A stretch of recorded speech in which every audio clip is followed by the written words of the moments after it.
welcome back to my channel. Just coming to talk to you guys about an episode of Life After Lockup. This was the finale or the episode before the finale, I think. I don't know. Either way, nonetheless, we're going to get into it and talk about it.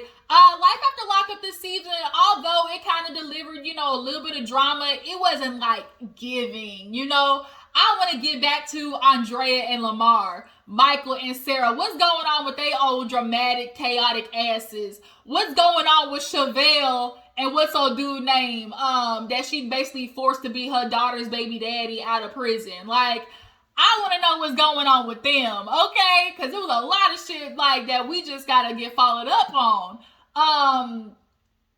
Who else was really interesting, like, that I wanted to know about? It was some more, like, I think there was like a lady, she was Mexican and her dude got out and immediately went to his ex-girlfriend. Like, there's definitely some characters we need to get a follow-up on, but especially Andrea, Lamar, Michael, and Sara, I want to know what's popping off with them. From what I see that's going on, they're now moving to a life during lockup or a love during lockup. So I'm interested to see how that's going to go because we always see the after, but like they said, we never see like the during story, like them dating while they're inside. So that'll be interesting when that comes out. But until then, let's go ahead and talk about the mess.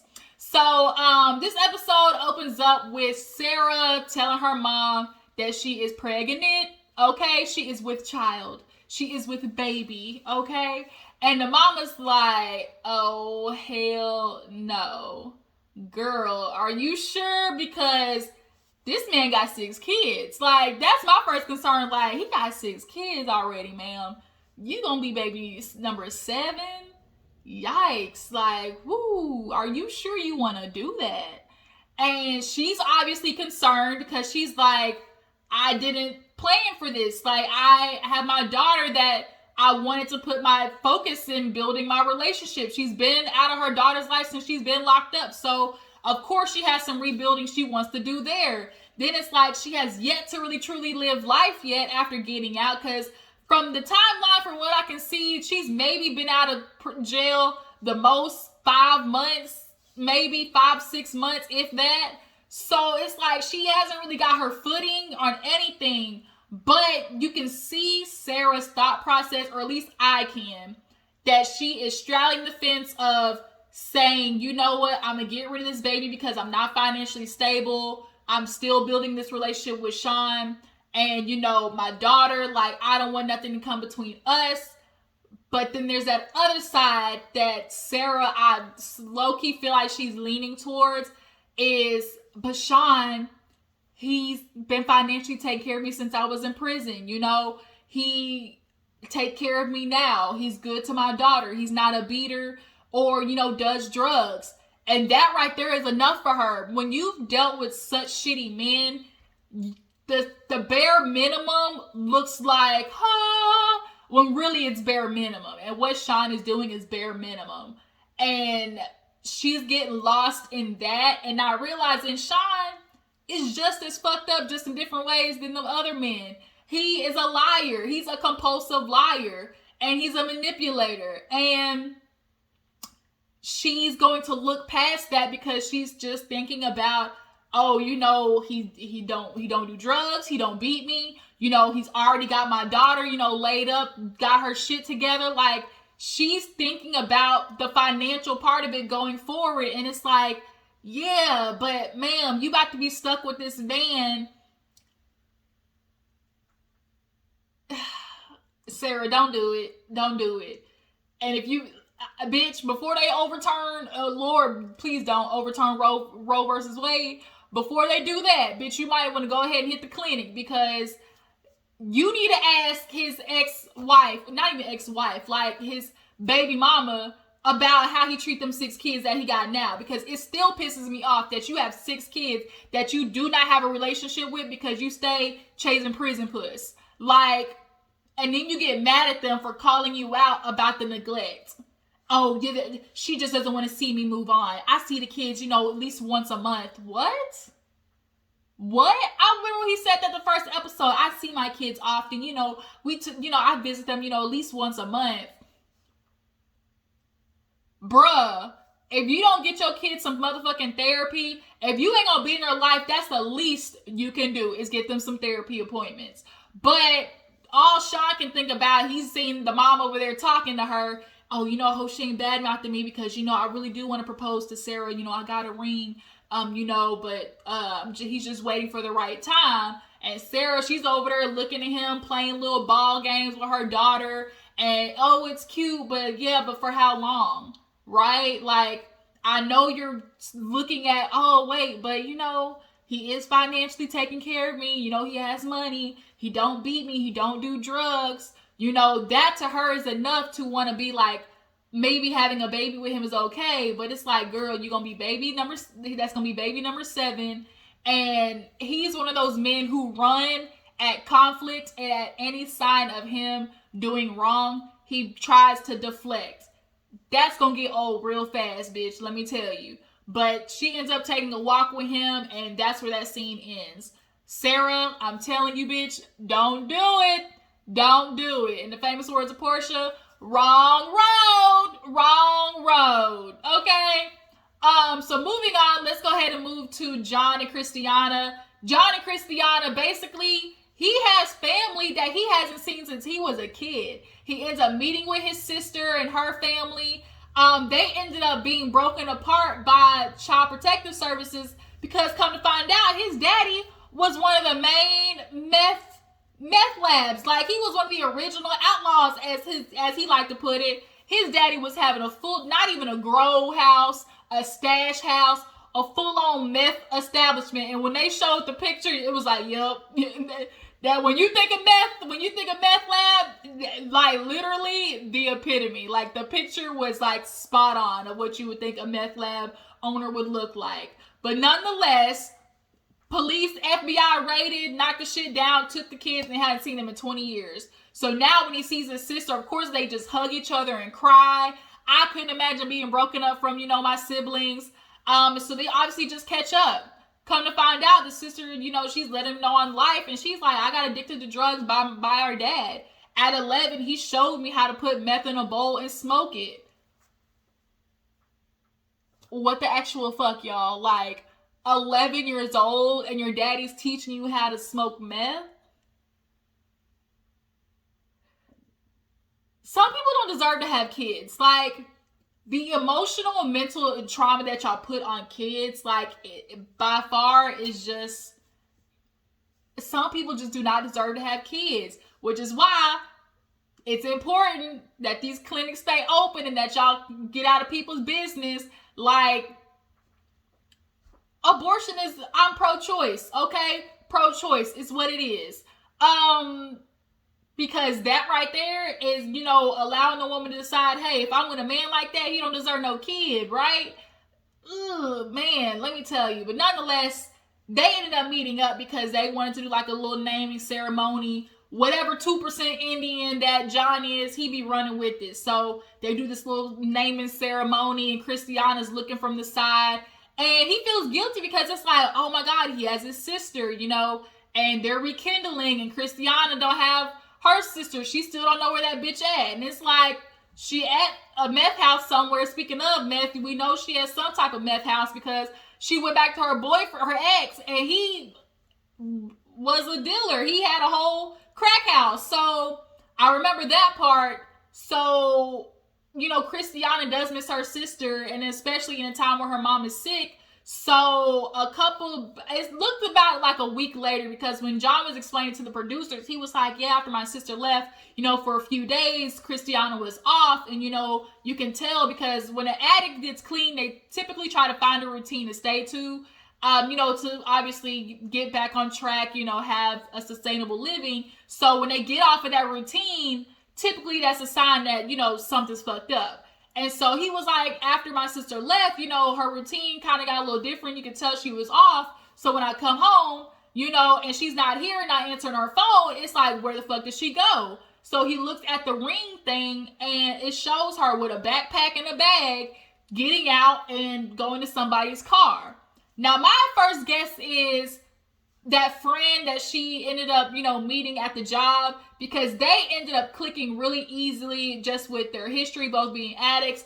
her mom dealing with being sick, you know, they bonded on that. So I do think that maybe that's my first thought of, you know, where she went or who took her wherever.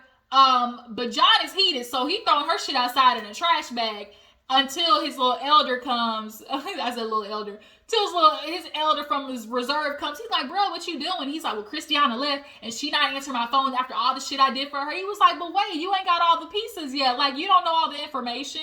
So he has this little ceremony, try to, you know, improve the air. So he starts smoke, like, you know, light some shit, smoking it. Like some sage or whatever, or patchouli or whatnot. And he was like, you know what? I get your anger, but you don't have all the information, one. And two, a part of you is mad because you know if she go to see Tara, that she quite possibly could tell that you're the reason that she stayed away. That's the real reason John is upset, because it's like, damn, Kristianna's been craving for her sister, and you basically told her to get away. And I'm pretty sure with incentive, you know, some money, that he basically told her, don't show up to the wedding and if you stay away, then I'll pay you, basically. And to Kristianna, she's collateral damage to that, because yes, although she doesn't need to be around her sister because her sister's still on drugs, it's like, but damn, that's her sister. She wants a relationship with her. So it's like a catch-22, because of all times that you want your sister's support, it's in the moment that y'all's mother is dying. And you want her to be there not only for you, but like for the mom. And so Kristianna has been dealing with that, and that's easily could be a trigger for her to relapse, which is why I get John wants her to stay away. But it's like, bruh, and the way that you did it, it's a little shady boots. And if Kristianna finds out, you might have trouble. So moving on, speaking of trouble, let's get to Amber and Puppy, because we all know Puppy is a runner. She has yet to deal with this warrant situation. Remember, they came looking for her at her house, knocked on the neighbor's door. She's like, oh, she hasn't been here in forever. So they basically put her ass on the run. And so Puppy kept putting it off. And the mama and Amber are like, girl, stop doing that. Like, this is an easy fix. All you had to do when call them was tell them, like, oh, you know, I was at the hospital with my mom, or, you know, the night that y'all came, you know, my mother was sick. I was, you know, with her. Like, it's an easy fix, but unfortunately, Puppy is a self-saboteur, and people who are self-saboteurs only know how to thrive in chaos and confusion. When things are still and they're right, like, that causes them anxiety, and they fuck it up, basically. And for Puppy, she makes things harder on her, because you can tell that's basically been her life. And so Amber pulls up to the house and Puppy ain't there until she pulls up, and she's like, girl, like, let's handle this. So Amber calls, and then they end up texting the chief, and she said, she replied to Puppy, the only way for you to fix this is to come in. So now she's like, damn, like, I gotta come in. And, you know, it's the opposite of what Eric wants to do. He wants to be on some Bonnie and Clyde shit, running across the world. You know, the way he proposed to her too was just, it was so manipulative. He's emotionally abusive. He physically abusive. You ain't even gotta,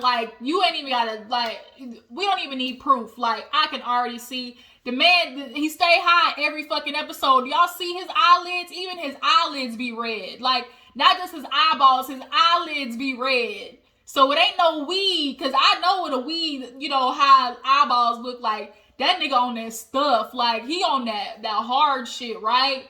And Puppy loves him because that's the best that she feel like she can get.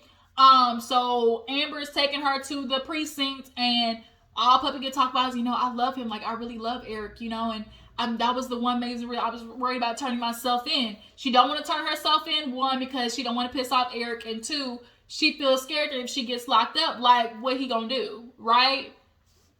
He gonna cheat on you. That's just what it is. And you have to be okay with that. You just got to be okay with that. If you're gonna get out and get back with him, that's just the true tea. So as they get closer, she decides, never mind, I don't want to do this. She flips the script, gets in the driver's seat, and tries to lose production because she's like, I gotta go somewhere, whatever. So that's where their little part ends. But Puppy Like when she talks, you can just see the hurt, you can see the scars, you can see the trauma, you can see just everything on Puppy. And she said she's depressed, and you can tell she's tired of being in that spot in her life, but just needs help getting out of it. And being with a man like Eric, he needs you in that position because he fucked up, so he needs you even worse than him so he can control you and, have you in his life to make himself feel like a man. And it's just unfortunate, Puppy girl. You can do better. You can do better. That's all I'm saying. So moving on. Who else do I need to talk about? Lacey and Shane. So Lacey, that bitch Lacey, from the get-go, you ain't been no good and ain't go stay ain't shit, because I'm not buying her stuff one bit. Every time she gets asked about what happened, why the police got called, she keeps saying, well, it's just so much, everything just got so crazy, and just mentally, it was just so much for me, and, I just really need Shane to get his act together. All this just showed me is that Shane has so much work to do, and I love him, but he really needs to get better. Lacey, if there's anything we've learned about you watching these seasons, you're a gaslighter, you're a manipulator, and you do fucked up stuff and then try to put messed up stuff on somebody else to justify what you did. Ever since you started talking to John, you've been looking to pin something on Shane to make you feel better about what you did and less guilty. So you start fights for a reason to go fuck up on John.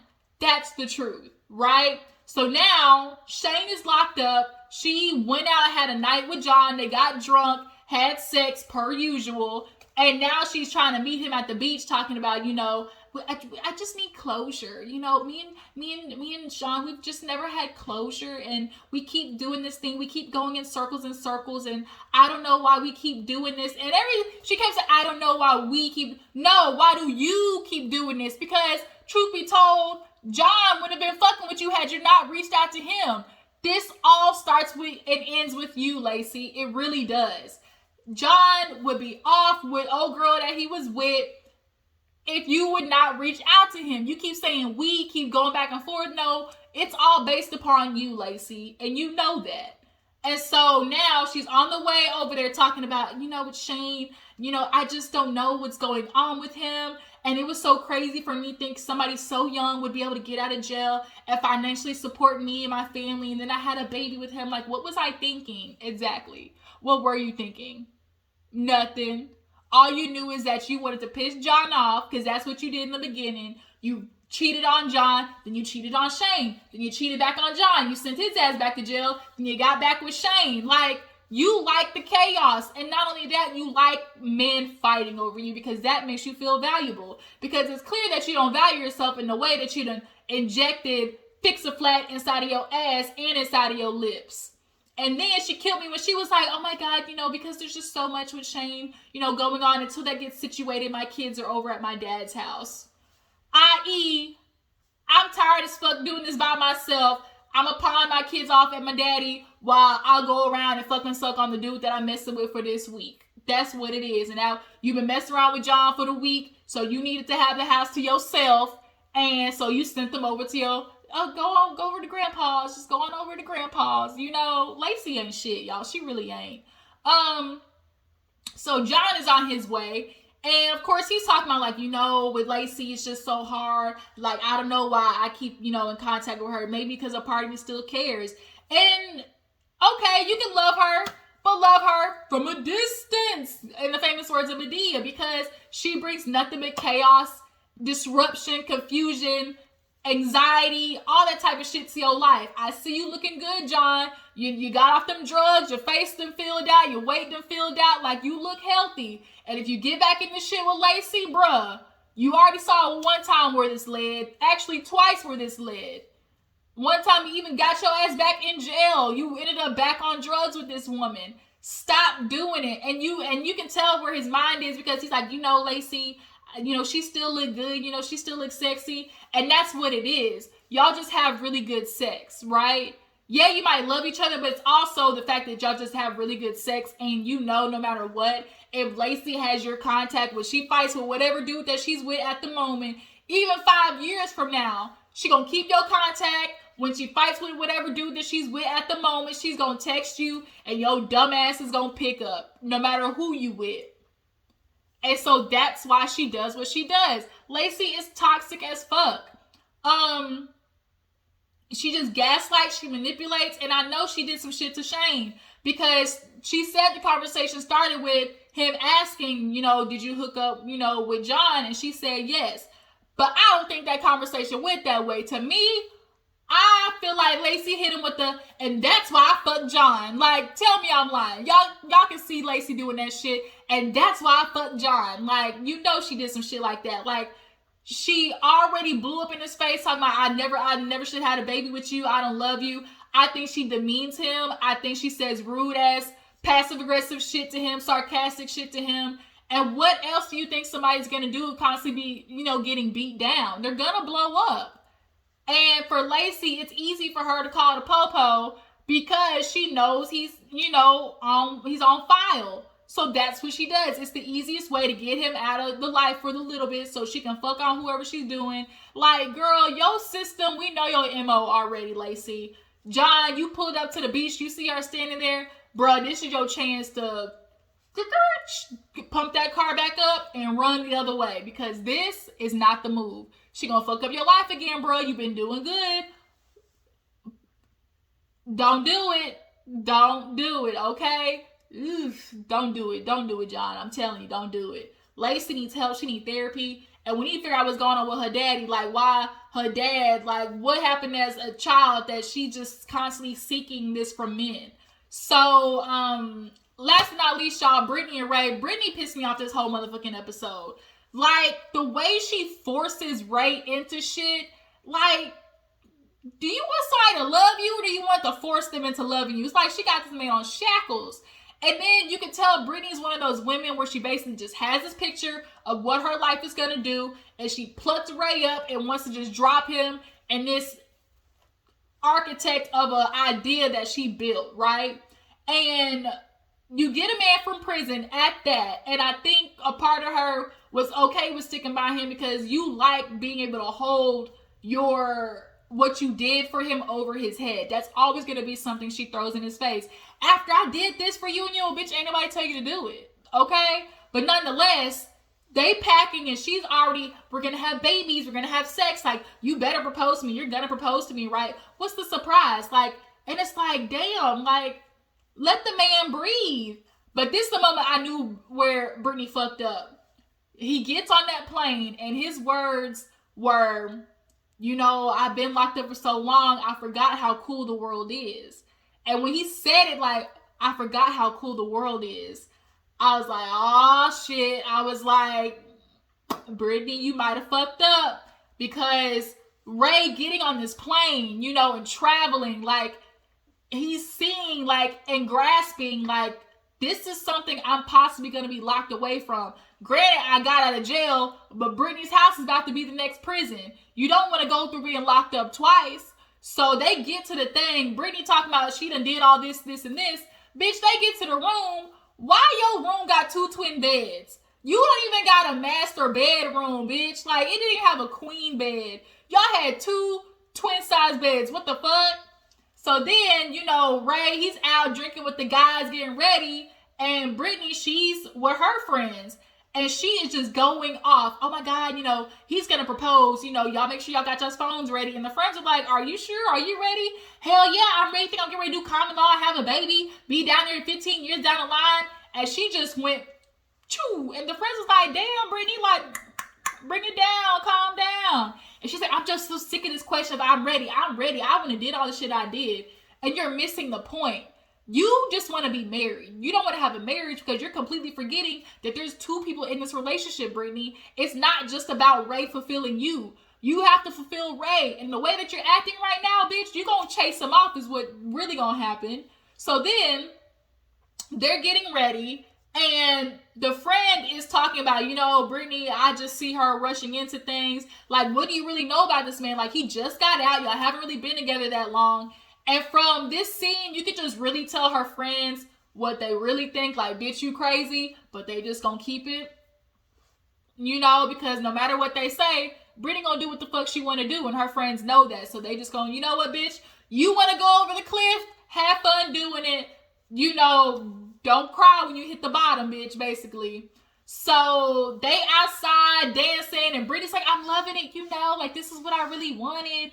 And Ray pulls her to the side and start talking with the, you know, Brittney, I love you and you've been there for me. I just want to show you some appreciation. I said, oh shit. I said, when she see that this ain't no proposal, this nigga about to hand her a promise ring, she about to light up for real, because that's a promise ring he getting ready to give her. I can tell. And Brittney ass is gonna be on fire. But stop rushing into things. Like, you don't even want to wait a year. Like, let the man get some of his restitution paid off. Like, damn. But the way she just forces, and then the way she talked to her friends too. She one of those friends who talk crazy, and the minute you reciprocate, she be like, what the fuck? She be playing victim. Like, I can't stand people like that. Brittney really pissed me off this episode. And it's like, you literally are blackmailing him into proposing to you. Like, is that really true love? That's what you want to do, Brittney? The fuck? Like, damn, let the man breathe. Like, you gonna run this man off. I want to keep up with Brittney and Ray because I need to see how long this man gonna stand for this shit. But that was Life After Lockup. I appreciate y'all for tuning in. I'm gonna watch Ready to Love. Come and talk about that. Marriage Boot Camp. So y'all make sure to stay tuned. Make sure to follow my Instagram and Twitter, and I will catch y'all guys later. Deuces.